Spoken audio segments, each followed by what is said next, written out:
हम पढ़ रहे हैं अतुल कुमार राय द्वारा लिखी गई पुस्तक चांदपुर की चंदा। इसका हमने कल 15वां अध्याय पढ़ लिया था, तो आज इसका 16वां अध्याय पढ़ते हैं। जैसे बिना डीजल पेट्रोल के गाड़ी एक कदम नहीं चल सकती है, वैसे ही बिना कविता के प्रेम की गाड़ी दौड़ानी मुश्किल है। इत्र फुलेल और डेंट पेंट का सहारा हो तो बिना नहाए भी कई दिन काम चलाया जा सकता है, लेकिन इश्क में बिना कविता के 1 मिनट काम चलाना मुश्किल होता है। साइज की कोई बाध्यता नहीं है, लेकिन प्रेम में छोटा मोटा कवि होना ही पड़ता है। चांदपुर के युवा कवि अलगू आतिश उर्फ चिंगारी उर्फ लुकारी जी मझले कद के एक बड़े कवि थे। उनको इस आयातित सिद्धांत में गहरा विश्वास था कि देशाटन से काव्यात्मक गुण विकसित होते हैं, इसलिए कवि का घुमंतु होना जरूरी है। बस इसी सिद्धांत के कारण चिंगारी जी के कदम कहीं एक जगह नहीं टिकते थे। लेकिन चांदपुर इस मामले में अपवाद था। चांदपुर से उनका खासा लगाव था, जिस लगाव के पीछे एक खास किस्म की कविता थी, और उस कविता के पीछे एक खास किस्म की कहानी। ये कहानी उस समय की थी जब चिंगारी जी की जवानी टॉप गियर में चढ़ रही थी। वो फरवरी का मदमस्त महीना था। बसंत ने धरती के हरे पीले रंगों से मोहब्बत कर लिया था। इसी प्रेम के हसीन मौसम में चिंगारी जी ने सोचा कि क्यों न बलिया चलकर गुरु भोला प्रसाद आग्नेय जी का दर्शन कर लिया जाए। देखते ही देखते गुरु दर्शन की ये आकांक्षा उनके भीतर बलवती हो उठी, और अगले दिन की ठीक सुबह चिंगारी जी ने चांदपुर चट्टी से एक घोड़ा गाड़ी लिया और साहतवार रेलवे स्टेशन की तरफ कूच कर दिया।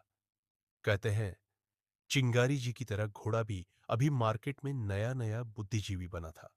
वो बहुत तिरपट दौड़ता था, खूब दुलत्तियां झाड़ता था, को आसमान में गाड़ देता था। कभी कभी दोनों पैरों चिंगारी जी को घोड़े का उत्पाती स्वभाव रास न आया। उन्होंने अपनी सुरक्षा का हवाला देकर गाड़ीवान को धीरे चलने का आदेश दिया। गाड़ीवान ने उनको सुरक्षा का भरोसा देकर मुंह बंद रखने का आदेश दिया। तभी अचानक एक जगह घोड़ा गाड़ी रुक गई। एक सुंदर नवयौवना चिंगारी जी के बगल में धीरे से विराजमान हो गई। चिंगारी जी उस बांग की चितवन, कटीली काया और तीखे नैनों वाली सम्मोहिनी मूरत की सूरत में खो गए। शरीर में रासायनिक परिवर्तन होने लगा। भरत मुनि और अभिनव गुप्त के रति रसों की सृष्टि होने लगी। थोड़ी देर में चिंगारी जी के दिल का घोड़ा भी तेज गति से दौड़ने लगा और कहने लगा कि हे कवि महोदय, अगर ये सुंदरी जल्द से जल्द गाड़ी से नहीं उतरी तो आपके शरीर में प्रेम का हार्मोन ओवरफ्लो होकर कभी भी जमीन पर गिर सकता है। चिंगारी जी ने अपना समूचा दिल थामा ही था कि तभी अचानक सड़क पर एक सांड आ गया। सांड को देखकर घोड़े के भीतर की बौद्धिकता जाग उठी। उसने आगे की दोनों टांगें उठाकर सांड को एक आसमानी नमस्कार किया। सांड ने भी अपने सींग का इस्तेमाल करते हुए अपने क्रांतिकारी होने का परिचय दिया। इस कार्यक्रम के दौरान दोनों की टांगें हवा में लहरा उठी, और अगले ही पल चिंगारी जी उस सम्मोहनी आंखों वाली तरुणी के साथ जमीन पर आ गिरे। फिर क्या हुआ? हल्ला। जिस समाज में कवि जमीन पर गिर जाए, उस समाज को गिरने से कोई रोक सकता है? इसी गिरावट की चिंता करके आसपास के कुछ लोग दौड़ पड़े। चिंगारी जी ने कहा, यद्यपि हम तो कुशल हैं, लेकिन उस मोहतरमा को देखना आवश्यक है। कहीं उनके फूलों से नाजुक शरीर को चोट तो नहीं आई? लोगों ने मोहतरमा को उठाया। जल्दी जल्दी सुखारी डॉक्टर को बुलाया गया। सुखारी डॉक्टर ने हाथ पैर पर मलहम पट्टी किया। मलहम का असर होते ही चिंगारी जी के मुंह से काव्य का पहला प्रस्फुटन हुआ। अब कहीं जाके उनके दिन फिरे हैं। बड़ी मुश्किल से आतिश इश्क में गिरे हैं।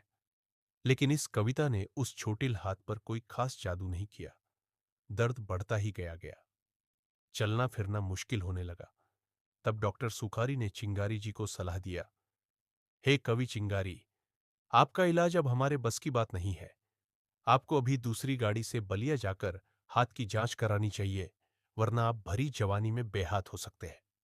चिंगारी जी ने मनोहर मुस्कान समेटा और झट से कहा, सुखारी जी, हाथ तो एकदम ठीक है, लेकिन दिल शायद सही सलामत नहीं है। एक आग है जो जलती जा रही है। ये लाइनें देखे, तेरे इश्क का अरमान दिल में पला है, आतिश के दिल में एक शोला जला है। ये कविता सुनकर थोड़ी दूरी पर मलहम लगवा चुकी युवती मुस्कुरा उठी। इधर चिंगारी जी भी खिल उठे। दोनों के हृदय में प्रेम के छंद आकार लेने लगे और एक दिन ऐसा आया कि दोनों ने उस बुद्धिजीवी घोड़े को धन्यवाद दिया और ये महसूस किया कि प्रेम में गिरकर हर दर्द खूबसूरत हो जाता है। इस घटना को 2 साल बीत गए। दुयोग से यह घटना हिंदी साहित्य के इतिहास में दर्ज नहीं हो सकी, लेकिन इस घटना के कुछ दिनों के भीतर ही चिंगारी जी ने पाया कि यायावरी नामक खाद पानी मात्र एक वेस्टर्न यूटोपिया है। अगर समय से प्रेम हो तो मिजाज में कहीं भी कविता की जा सकती है। बस इसी के बाद चिंगारी जी के कदम चांदपुर में जम गए और उन्हें न सिर्फ गाड़ी से प्रेम हुआ, बल्कि घोड़ा गाड़ी से भी प्रेम हो गया। फिर तो चांदपुर आखिर ठहरा चांदपुर। हुआ हल्ला की चिंगारी ने चिंतबिसाव के रुदल मास्टर की बड़की बेटी रुंझुनवा को प्रेम जाल में फंसा लिया है और उसके चक्कर में मास्टरी छोड़कर घोड़ा गाड़ी खरीद रहा है। ये खबर चांदपुर दियारे में बाढ़ के पानी की तरह फैल गई। जो जहां सुना वहीं से हंसा। 1-2 महीने में इसकी तीव्रता इतनी तीव्र हुई कि गोपनीयता के सारे बांध टूट गए।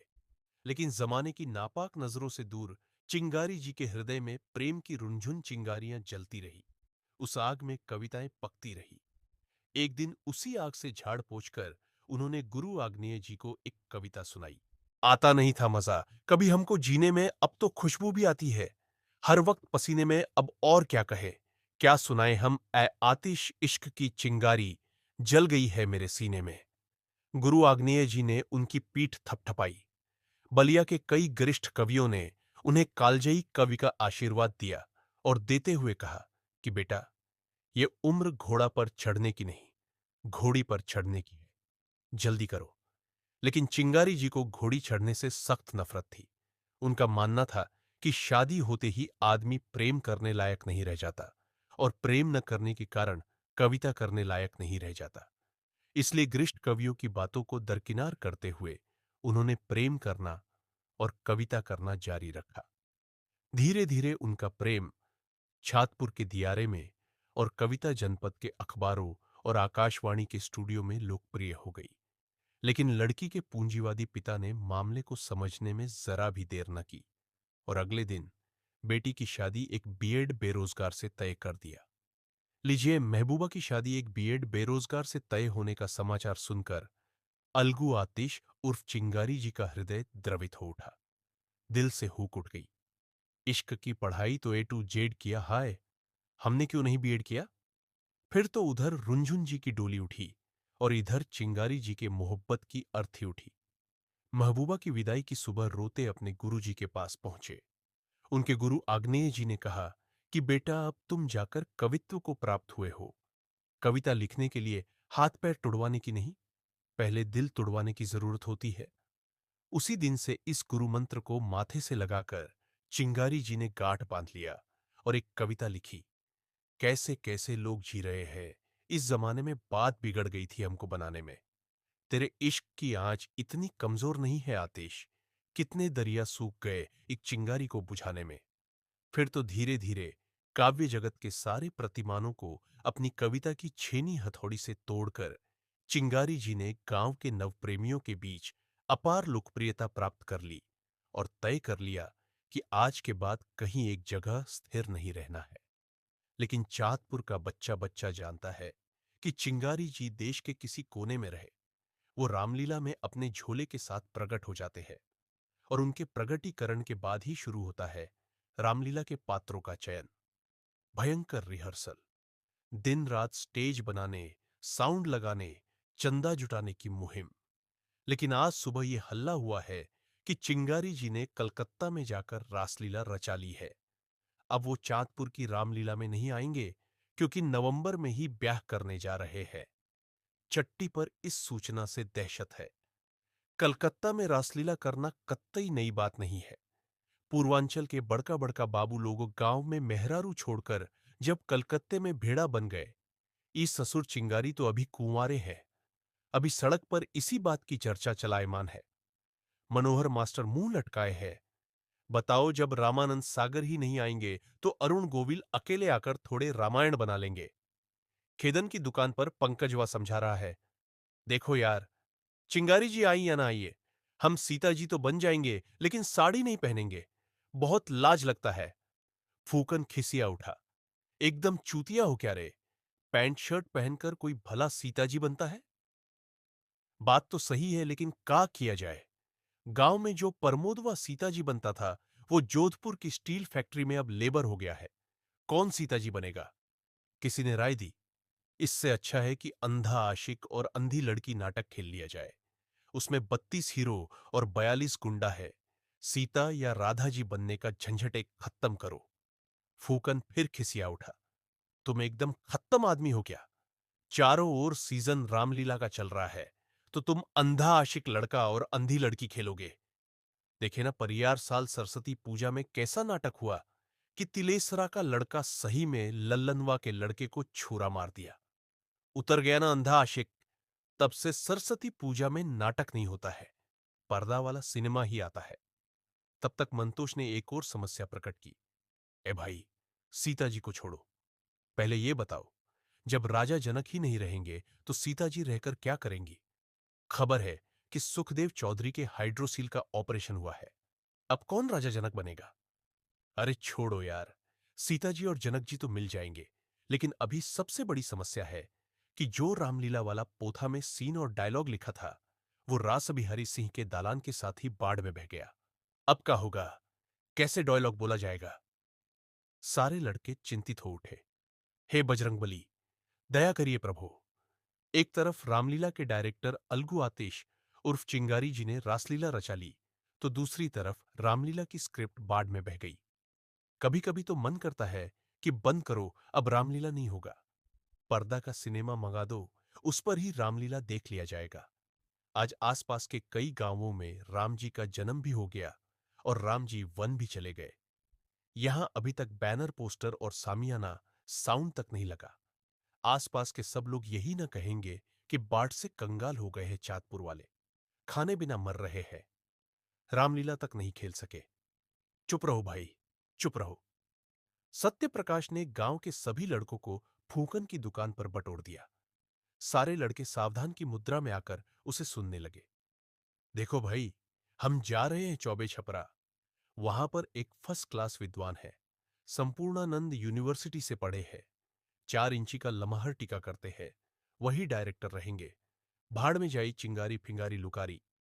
तब तक प्रदीपवा ने टोक दिया, भाई जल्दी जाओ। इधर चितबिसाव में माइक पर अनाउंस हो गया है कि इस साल चांदपुर वाले रामलीला नहीं करेंगे। सत्य प्रकाश को जोश आ गया। कौन कह दिया चांदपुर में रामलीला नहीं होगी? अरे इसी गांव में सोहन चौधरी जब मानस जी की चौपाई गाते थे, तब चित बिसाव के कोने कोने में सुनाई दे जाता था। उनकी औकात है हमसे कंपटीशन करने की। लड़कों ने आवाज दी, ना भैया, एकदम ना। चांदपुर में रामलीला होगा। क्या आपको यकीन है? एकदम पक्का। तो सबसे पहले नाव पकड़कर सरयू पार जाओ और मंटुआ रकेसवा को बुलाओ। और सुनो, जब तक रामलीला नहीं हो जाती, तब तक न कोई मंटुआ को कुछ कहेगा न रकेसवा को। उनसे जाकर यही कहना है कि झगड़ा बवाल अपनी जगह है, लेकिन चांदपुर की इज्जत अपनी जगह। आज चांदपुर की नाक का सवाल है, नाक का। वो दोनों नहीं आएंगे तो पंडाल कौन बनाएगा? सत्यप्रकाश की आवाज सुनकर लड़कों में जोश का संचार हुआ है। 2 लड़के साइकिल लेकर सरयू पार के लिए चांदपुर घाट निकल पड़े। उस समय सुबह के 10 बज रहे थे और इधर सरयू पार मंटू नाव पर बैठकर न जाने क्या लिख रहा था। वहीं पर राकेश घाट किनारे साइकिल धो रहा था। राकेश ने देखा 2 लोग बहुत दूर से हांफते हुए आ रहे हैं। ए मंटू, ई मंतोस्वा और गुड्डुआ है करे? है भाई, ये सब काहे दौड़ रहा है? तब तक उधर से हांफते हुए दोनों पास आ पहुंचे और आते ही एक सांस में सत्य प्रकाश की कही सारी बातें सुना डाली। बड़ी देर तक चारों चुप रहे। राकेश मंटू की तरफ देखने लगा। मंटू ने मुंह फेर लिया। भाई देखो, साफ बात है कि जब मेरी ही इज्जत नहीं बची है, तो अब हम चांदपुर की इज्जत कैसे बचाएंगे? जिसको चांदपुर के रामलीला की चिंता है, वो तो एक सीता जैसी लड़की को बदनाम करने पर तुला है। मंतोष और गुड्डू समझाने लगे, भाई सुन, सत्यप्रकाश ने सबको हिदायत दिया है कि मंटू को कोई कुछ नहीं बोलेगा। हम लोग जानते हैं कि तुमको झूठे बदनाम किया जा रहा है। हम लोग ये भी जानते हैं कि गुडिया की शादी में जो हुआ था, उसके पीछे भी बड़ा बड़ा पॉलिटिक्स है। धीरे धीरे सब पता चल जाएगा। लेकिन भाई, तुम हिम्मत मत हारो। आज चांदपुर की प्रतिष्ठा का सवाल है। गुड्डू ने मंटू का हाथ पकड़ लिया। ए भाई, डब्लू नेता भी तुमको माफ कर दिए है। कल ही कहा है कि इस बार इलेक्शन में सरयू पार वाले बूथ पर मंटू ही हमारा बूथ एजेंट बनेगा। उसे बुला लो। ये सुनकर मंटू झल्ला उठा। हमको मत समझाओ गुड्डू भाई, इसी चांदपुर में हम भी बड़े हुए हैं। यहां कब किसकी सांस कहां से चलेगी सब जानते हैं। हमको किसी पर भरोसा नहीं है। तुम बताओ, गुड़िया की शादी में जो हुआ उसको मैं कैसे भूल जाऊं। मंतोष और गुड्डू मंटू का गुस्सा देखकर अधीर हो उठे। अरे भाई, शांति शांति। हम दोनों जिम्मेदारी लेते हैं ना। सत्य प्रकाश पर भरोसा है कि नहीं? तुम चलो, जाकर बांस काटो। हम सब चौकी सामियाना लाते हैं। स्टेज बने, कल परसों से रामलीला शुरू किया जाए। बांस काटने की बात सुनकर राकेश की आंखें चमक गई, मानो कोई दिव्य जानकारी हासिल हो गई हो। उसने मंटू को बुलाकर कान में कुछ फुसफुसा दिया। उस गुप्त जानकारी को सुनकर मंटू के चेहरे पर उत्तेजना भरी मुस्कान फैल गई। आपसी विचार विमर्श के बाद राकेश ने मंतोष से कहा, ठीक है, हम लोग उत्तर टोला के प्रभु चौधरी की बसवारी में बांस काटने जा रहे हैं। किसी को भेजकर परमिशन ले लो। मंतोष और गुड्डू ने कहा, प्रभु का लड़का खुदे रामलीला में विभीषण बनेगा। तुम लोग जाकर काटना शुरू करो। किसी से कुछ पूछने की जरूरत नहीं है। इतना सुनते ही मंटू के चेहरे पर मलिनता क्षीण होने लगी, मानो खोया उत्साह वापस लौट रहा हो। एक झटके में राकेश ने नाव खोल दिया। चल भाई, उत्तर टोला, चलकर बांस काटते हैं। मंटू मुस्कुरा उठा। इधर चट्टी पर आकर बित्तन ने एक नया समाचार सुनाया। ए भाई, हम अभी अभी चिंगारी जैसा एक आदमी को साहतवार रेलवे स्टेशन पर देखे हैं। वही था कि कोई और था, ये कन्फर्म नहीं है। बस हमको सुगुम हुआ है कि ये चिंगरिया है। पंकजवा ने गुस्से में कहा, अरे, आपने पुष्टि क्यों नहीं की? आप प्याज छील रहे थे। पास जाकर पूछते कि क्या आप चिंगारी जी हैं? यदि हां, तो अब तक मुझे कहां मार रहे थे? सत्यप्रकाश ने पंकज को समझाया। शांति शांति। अब एक छटांग तुम लोग चिंता मत करो। चांद पश्चिम से उत्तर हो जाए, लेकिन चांदपुर की रामलीला चिंगारी जी नहीं छोड़ सकते। लेकिन तुम लोग सुन लो, कोई भी लड़का आज से ना उनका मजाक उड़ाएगा, ना कोई टोन कसेगा। 10 दिन तक वो हमारे गुरु है। आते ही सब लोगों को उनका पैर छूना है। सबने एक साथ कहा, यस सर।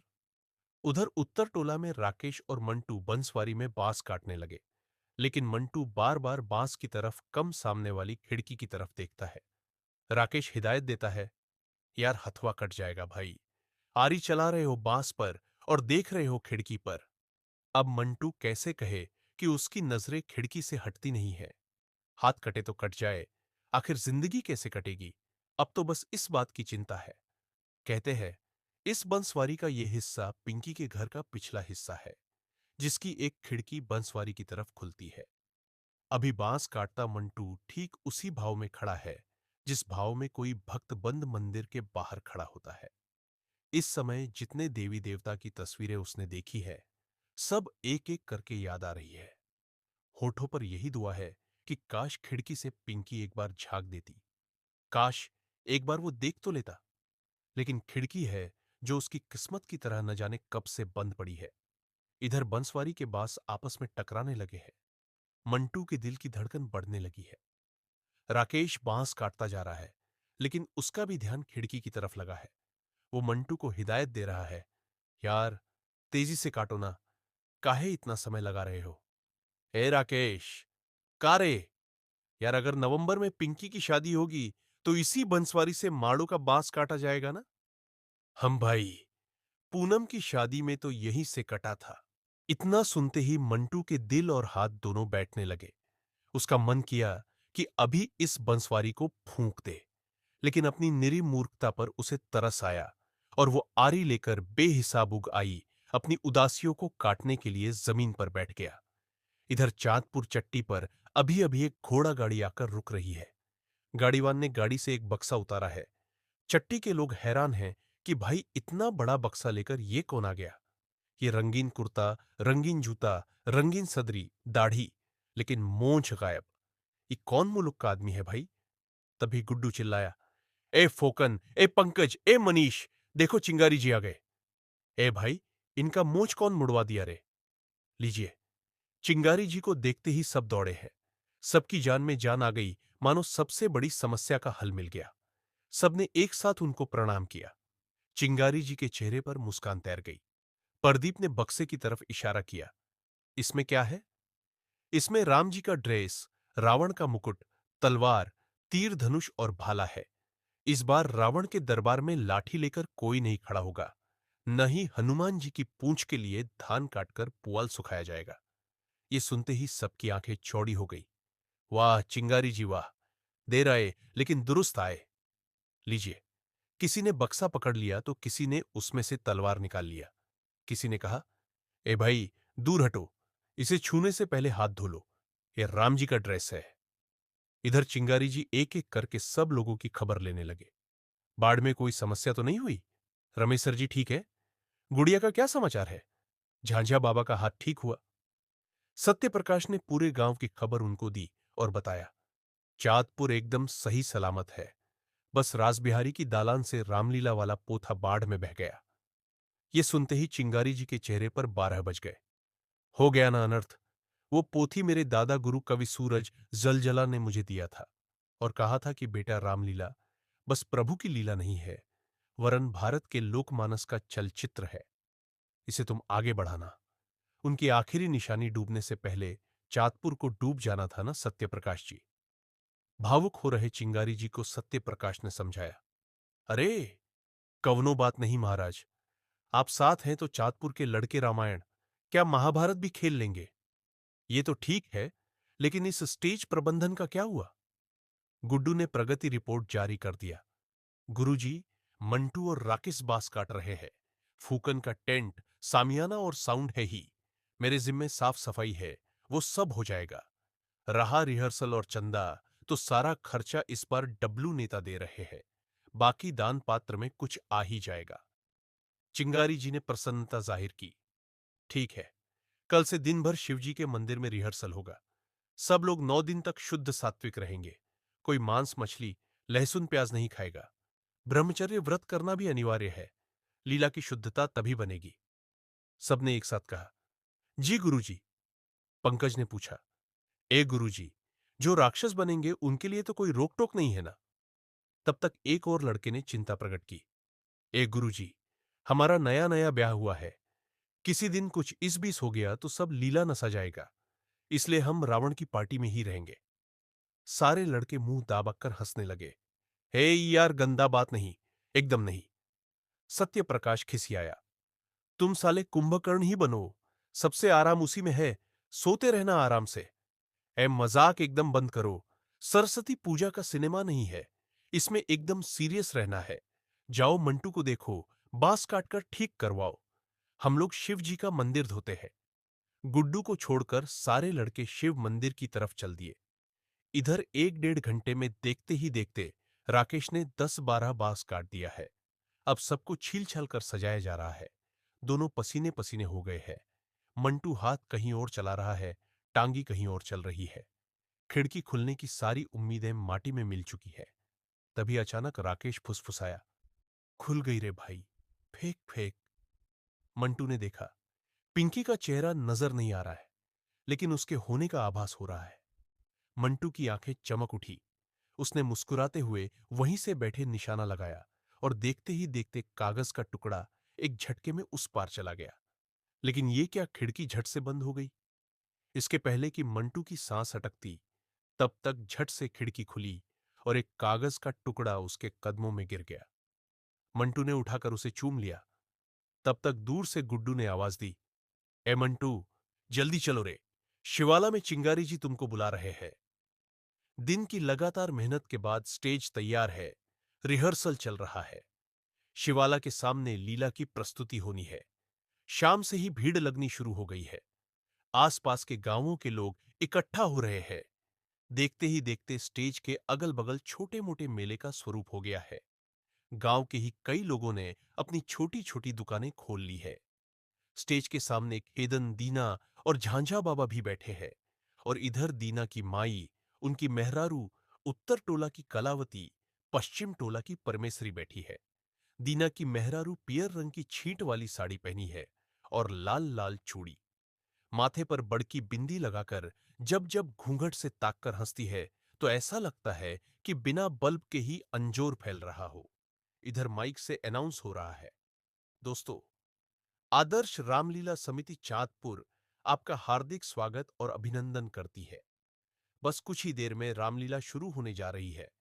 कृपया अपने स्थान पर बैठ जाइए और चोरों से सावधान रहे। थोड़ी देर में हमारे मुख्य अतिथि माननीय विधायक जी पधारने वाले हैं। गांव के युवा नेता प्रधान प्रत्याशी डब्लू डेंजर उर्फ बबुआ जी से निवेदन है कि फुलेसरी देवी इंटर कॉलेज के मैनेजर साहब नथुनी चाचा को लेकर मंच पर आए। मुख्य अतिथि जी पधार चुके हैं। माल्यार्पण चल रहा है। मंटू का कहीं मन नहीं लग रहा है। भीतर हरदम एक बेचैनी है। तब तक मुख्य अतिथि विधायक जी ने माइक संभाल लिया। मेरे प्यारे भाइयों बहनों, मेरा परम सौभाग्य है कि भगवान की लीला के पावन अवसर पर आप सबने हमें आमंत्रित किया है। आज आप सबके बीच खुद को पाकर मैं धन्य महसूस कर रहा हूं। दोस्तों, बाढ़ के समय आपने देखा होगा कि चांदपुर में समाज सेवियों की लाइन हमने लगा दी थी। दूर दूर से लोगों ने आकर आपकी खूब सेवा की। लेकिन आज हम इस मंच से एक बहुत बड़ी घोषणा करने जा रहे हैं। भीड़ से ताली बजाने का इशारा डब्लू जी कर रहे हैं। सब लोग ताली बजाते हैं। भाइयों, घोषणा यह है कि ग्राम पंचायत चुनाव के ठीक बाद हम सामूहिक विवाह आयोजित करने जा रहे हैं। इस क्षेत्र में जिसकी भी कन्या है, उसे अब चिंता करने की जरूरत नहीं।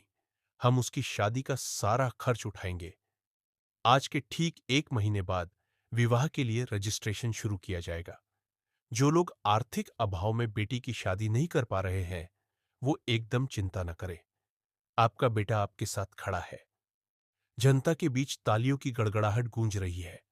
लोग चिल्ला रहे हैं, वाह, नेता हो तो ऐसा हो। देखो उमेश, देखो, आज बेटी के ब्याह से बड़ा पुण्य कुछ नहीं हो सकता है भाई। तुम भी पिंकिया के लिए जल्दी जल्दी लड़का देखकर इसी में शादी निपटा दो। ज्यादा सोचोगे तो खेत बाड़ी सब बिका जाएगा। ये मौका फिर ना आएगा। उमेश भी मुंह से गमछी बांधकर ताली बजा रहे हैं और लोगों की सलाह सुनकर समझ नहीं पा रहे हैं कि नेताजी की इस घोषणा से खुश हो जाए या दुखी हो जाए। लेकिन नेताजी की इस घोषणा के बाद उनकी जय जयकार हो रही है। आगे एक जगह उनको और जाना है। आसपास के सभी गणमान्य लोग खड़े होकर उनको विदा कर रहे हैं। इधर डायरेक्टर चिंगारी जी ने हारमोनिया मास्टर ऊधो मिसिर को इशारा किया है। तब तक माइक से अनाउंस हो रहा है कि रामलीला के निर्देशक चिंगारी जी स्टेज पर आई और 2 शब्द कहे। चिंगारी जी ने माइक संभाल लिया। माननीय मुख्य अतिथि और चांदपुर के मेरे प्यारे भाइयों बहनों, इसकी गिनती नहीं कि रामलीला ने न जाने कितने स्टार कलाकारों को पैदा किया। इसी रामलीला ने भोजपुरी को उसका शेक्सपियर भिखारी ठाकुर दिया। इसी रामलीला ने हमारे गांव में एक गंगा जमुनी तहजीब और सामाजिक समरसता, प्रेम को जिंदा रखा। कभी आज हर जाति वर्ग के लोग दिन रात मेहनत करते हैं कि उनके गांव की रामलीला सबसे अच्छी हो। सबके प्रतिष्ठा का सवाल होता है। इसलिए हमने शपथ लिया है कि चांदपुर की लीला को कभी बंद नहीं होने देंगे। दर्शकों की तालियां लगातार बज रही है। चिंगारी जी रामलीला महात्म्य पर सारगर्भित भाषण दे रहे हैं। सत्य प्रकाश उनके कान में आकर कहता है, अरे जल्दी करिए, जनता बेचैन हो रही है और विधायक जी को भी लखनऊ जाना है।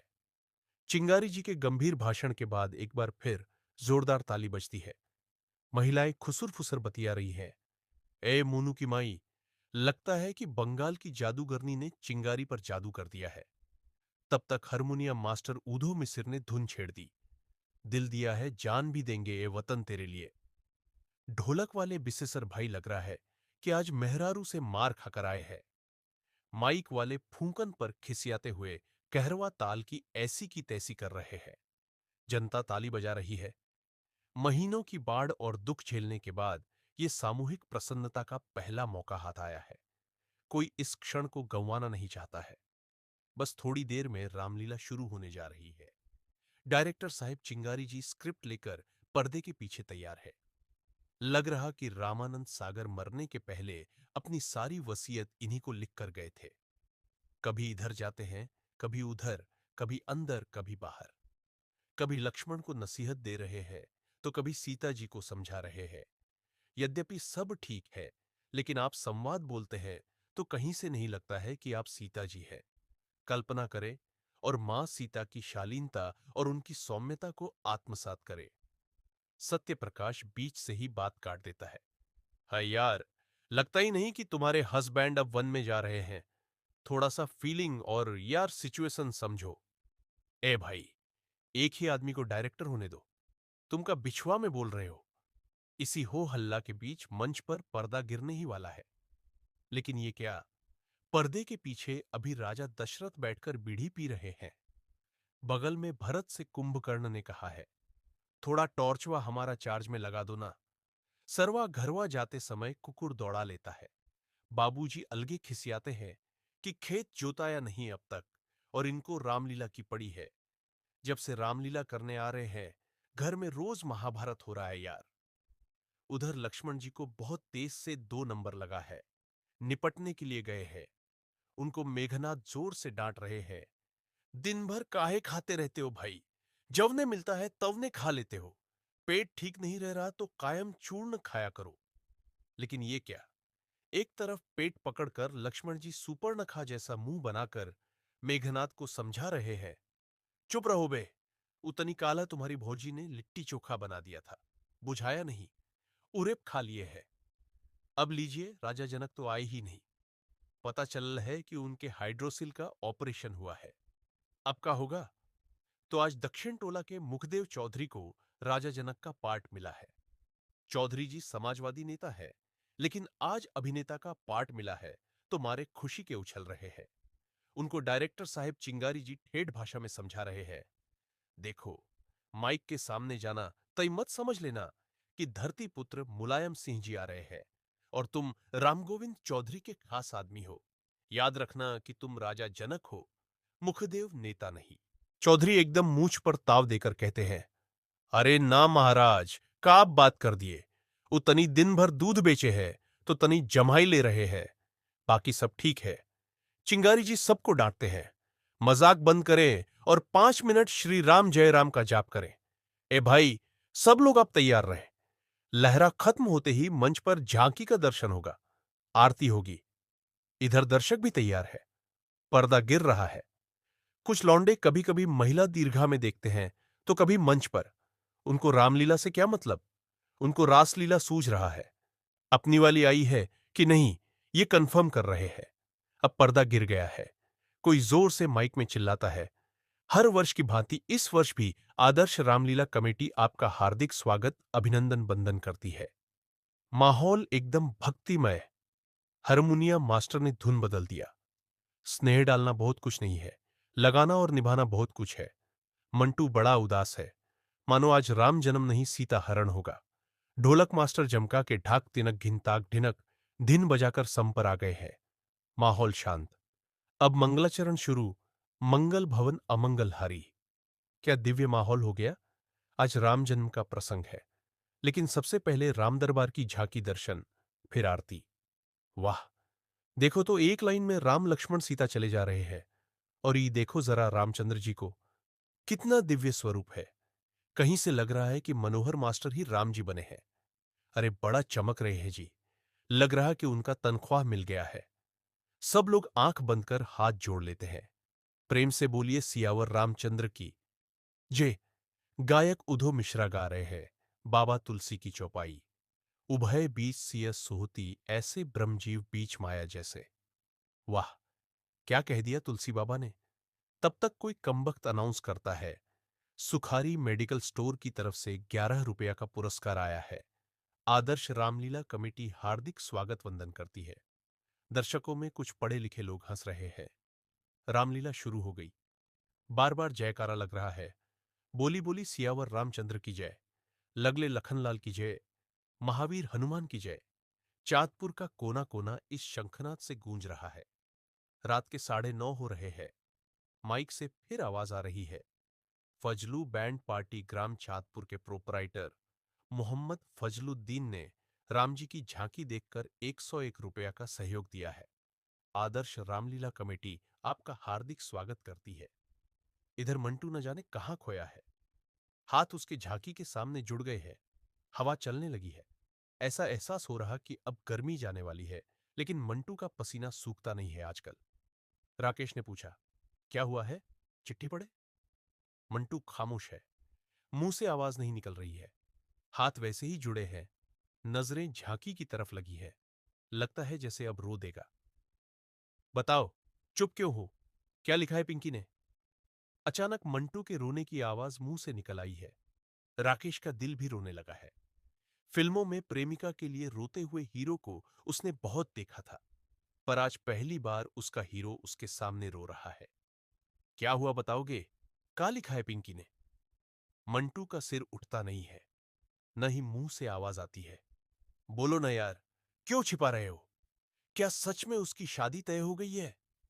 मंटू ने सिर हिलाया है और सिर को राकेश के कंधे पर टिका दिया है। अब आंसुओं की गर्म बूंदें राकेश के कंधे पर गिर रही है। राकेश को जितना चांदपुर की बाढ़ ने नहीं भिगाया था, उतना इन चंद आंसुओं ने भिगा दिया है। सामने मंच पर भगवान की आरती शुरू हो गई है। जयकारा लग रहा है। राकेश मंटू से पूछ रहा है, जानते हो, आदमी रामलीला बार बार क्यों देखता है? क्यों? हमारे बाबा कहते थे कि बबुआ, जब राम जी को राजगद्दी मिलने का दिन आया तो 14 साल का वनवास हो गया। जब वनवास में गए तो सीता जी का हरण हो गया, और जब सीता जी को लेकर अयोध्या आए तो सीता जी ने उनका घर त्याग दिया। बस हमारा तुम्हारा जीवन यही है। हमें लगता है कि जब भगवान को इतना दुख मिला और उस दुख का उन्होंने सामना किया, तो हम तुम तो इंसान है, हम दुख से क्यों भागे? समझे? राकेश की बात सुनकर मंटू का रोना कम हो गया। मन एक झटके में हल्का होने लगा। उसने हाथ जोड़कर आंख बंद कर ली। तो ये था इस पुस्तक का 16वां अध्याय। इसका 17वां अध्याय हम कल पढ़ेंगे।